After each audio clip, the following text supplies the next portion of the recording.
Hi, everybody, and welcome again to SDVoE Presents Face-to-Face AV with Justin Kennington. That's me, your host, Justin Kennington. I'm joined, possibly for the first time, by a repeat guest on the show, Mr. Zane, the managing director of Shen Milsom Wilke's practice in Hong Kong. Zane, hi. Welcome back to the program, I'm happy to say. Thank you, Justin, for bringing me back. Sure.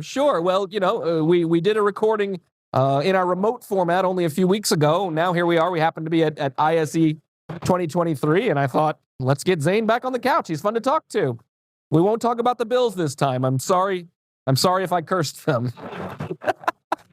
Let's talk about the show a little bit. We were chatting a little before we started recording, and you were telling me about some demographic trends that you were noticing at the show. Talk about that. What have you seen as you walk around? One of the few things that I've seen so far is that the audience walking the aisle, they're definitely younger than what I've seen. Even back 3 years ago in Amsterdam, it's still younger than what I saw 3 years ago. I think the show organizer has done something really clever. The show venue is one thing. Barcelona is certainly, Amsterdam is totally fine, but Barcelona has that vibe that draws in the even younger and broader. I see that. I feel it. Audience. I think that's a very good direction that they're moving into. And I think all the booths and the manufacturers, they must be looking into that one the next time they're designing a booth, because they want to attract this younger generation of AV professionals. Because otherwise, your name and your products probably the words won't be spread to your relevant decision maker customers. There's a different way you have to talk to these kids today. In other words, I'm showing my age. I know. I'm getting there. I'm with you. Who do you see? And we don't have to name names even, but we can talk about techniques and styles. How do you see the exhibitors that are succeeding in interesting and reaching that audience versus how do you see the folks that maybe are missing out on the great younger audience that's here? I think you have made just a very valid point. In the past, the typical booth will have a lot of walls with equipment hanging on the shelf, on the wall, and people manning the booth will try to grab every visitor and show them, this is my piece of equipment, is the best in the world, etc., etc.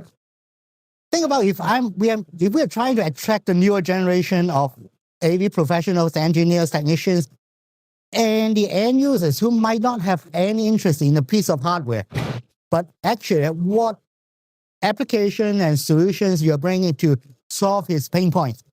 Now, when you design a new booth, we might have to really look into that. The younger people, especially those decision makers who are not necessarily engineers or technicians, you want to show them the other side of the audiovisual industry. We are not necessarily just a box manufacturer or seller. We are a solution provider. We are here to help to solve their problem. And it's easier said than done. If we are merely showing them a piece of video, they might as well stay home and look at YouTube.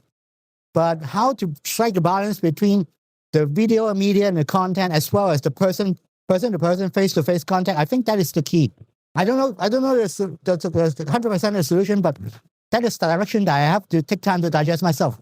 Yeah, I understand. There's a lot to unpack there. I certainly take on board the comments about piles and piles of boxes with the speeds and feeds, right? This one's got 3 HDMI ports. Yeah, well, mine's got 4 HDMI ports, and this one's got 12 gigabits. Well, I've got 16 gigabits. The way I started to think about that as you were talking about it is that kind of approach to sales, to presentation, whatever you want to call it, actually presumes an awful lot of experience and knowledge on the part of your audience, right? And I don't mean to say that the older people or younger people are any smarter or not than the other, but to a less experienced person, if you just show them a box and say it's got 4 HDMI ports and there's 16 gigs, well, it takes some experience that drives an imagination to know what to do with that. Right. And if you're not talking to someone who's been designing systems for 20 years, who understands what boxes need to go where and how this box changes things and makes it better, you're losing the audience. Whereas if you start with that, here's the problem, here's the experience, and by the way, we have some boxes that are going to help you make that. They don't have to imagine it. Exactly. The boxes, they're all fine. I still come here to look at some of the boxes and how many inputs and outputs are on the back. Sure. That's what I still do. But at the same time, if I would travel like 7,000 miles from Hong Kong to come to Barcelona, I'm coming here looking to be inspired, not just to be educated. Yeah. Okay. Wow. And you have to show me not just the future, but how am I going to use the box to do something that I didn't know how I can do previously. So that is something that I'm looking for, and hopefully the younger generation of AV people, they will agree with me. Yeah. Yeah.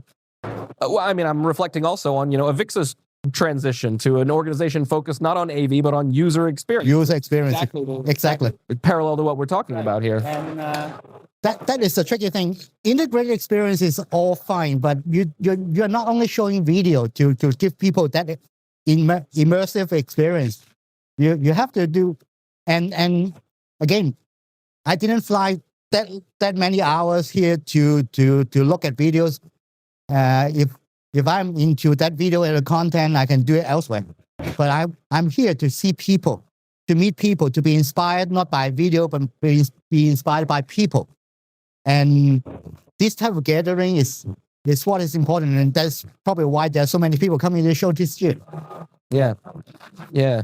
I think another very important part of appealing to a younger audience is not only, okay, if that's the audience that's here, I want to appeal to them, but we need to be mindful, those of us who are experienced in AV, we need to be mindful of who's going to follow us, who's going to carry the load for this industry in the years and the decades to come. And we need to think about how to interest people, coming out of school in our industry, how to train them in our industry, because there's not a college degree in AV. Correct. They might have learned IT in the college, and they might be interested in audiovisual also. Yeah. But now it's our job, our responsibility to show them this is the other part of the world, maybe smaller than the IT world, but a very niche market and professional world that if they're interested, they might want to spend their next 20, 30 years doing this. Right.